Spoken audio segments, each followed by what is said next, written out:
जय जय दाता आनंद साईं, जय जय दाता आनंद साईं।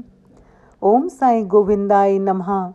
जय हो चैतन्य देव की जय जय जय जय जय। हरि प्रेम की वर्षा कीनी सबको कियो अभय। महाप्रभु के रूप में देखो साईं माँ, दाता जग में कौन है दूजा मात समान, दूजा मात समान। ओम साई राम, जय साई राम। श्री साई गीता श्लोक नंबर 513। श्री साई गीता में सब संतों और महात्माओं का और महान विभूतियों का जिक्र है। श्री आनंद साई जी फरमाते हैं कि ये सब संत महात्मा एवं महान विभूतियाँ श्री बाबा सरकार का ही रूप हैं।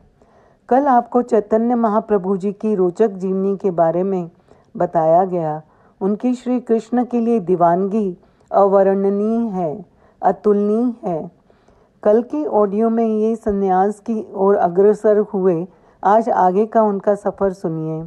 काजी ने जब उन्हें बेरोक टोक हरि कीर्तन करने की आज्ञा दी, इस घटना से निमाई पंडित के हृदय में एक बड़ा परिवर्तन आने लगा।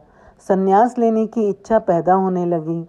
वे सोचते थे कि मेरे यश से ईर्ष्या करने वालों को सीधे रास्ते पर लाने के लिए केवल एक ही उपाय है, और वह है त्याग। त्याग करके ही मैं दुनिया की भलाई कर सकता हूँ। जब ये इच्छा उनके भक्तों को और अपनी माता व पत्नी को बताई तो पहले उन्होंने विरोध किया, रोने लगे, लेकिन श्री महाप्रभु चट्टान की तरह अटल थे। बाद में उनकी बात सबने मान ली और वो सन्यास के लिए घर से निकलकर केशव भारती की कुटी पर पहुँचे और उनसे दीक्षा देने की प्रार्थना करने लगे। उस समय निमाई केवल 24 वर्ष के थे। केशव भारती ने उन्हें बहुत समझाया, कहा अभी तुम्हारी उम्र छोटी है, तुम्हारे कोई बाल बच्चा भी नहीं है, घर लौट जाओ। निमाई ने हाथ जोड़कर कहा, गुरुदेव, घर में रहते हुए मैं काम नहीं कर सकता। देश में नास्तिकता, हिंसा, वाम मार्ग के कारण बड़ी बुरी बुरी बातें फैल रही हैं। मैं अज्ञान के अंधेरे को दूर करना चाहता हूँ। घूम घूम कर कृष्ण भक्ति का संदेश सारे देश को सुनाना चाहता हूँ। जात पात के बंधनों से लोगों को निकालना चाहता हूँ। आप मुझ पर दया करें, मुझे दीक्षा दें। केशव भारती उन्हें दीक्षा देने को तैयार हो गए। इतने में नवद्वीप के अनेक भक्त उन्हें ढूंढते हुए वहां आ पहुंचे। उन्हें मना करने लगे। तब निमाई ने अपनी सुंदर वाणी से सबको शांत किया। उन्होंने दीक्षा ली। अब निमाई चैतन्य महाप्रभु कहलाने लगे। कृष्ण भक्ति के गीत गाते हुए जनता के हृदय में भगवत भक्ति की भावना भरने लगे। उन दिनों अलग अलग प्रांतों में अलग अलग राजाओं के राज्य थे, किंतु चैतन्य महाप्रभु इतने लोकप्रिय हो गए थे कि उन्हें कहीं भी जाने की रोक टोक ना थी।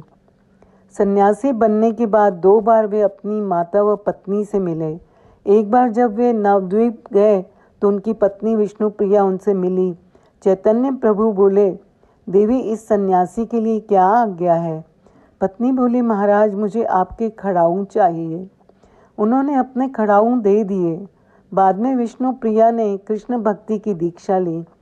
एक बार चैतन्य महाप्रभु ने चीराबंदी वन में मशहूर डाकू नौरोजी, जिसका नाम सुन लोग कांप उठते थे, उसका हृदय परिवर्तन किया। वह भी सन्यासी बनकर महाप्रभु के साथ रहने लगा। चैतन्य महाप्रभु अधिकतर जगन्नाथपुरी में रहते थे और जगन्नाथ जी की मूर्ति के आगे घंटों रोया करते थे। 48 वर्ष की उम्र में रथ यात्रा के दिन वे प्रभु में विलीन हो गए। उनका शरीर चला गया पर उनका नाम अमर हो गया। भक्ति की उन्होंने जो धारा बहाई वो कभी नहीं सूखेगी और लोगों को हमेशा पवित्र करती रहेगी। ओम साई राम, जय साई राम।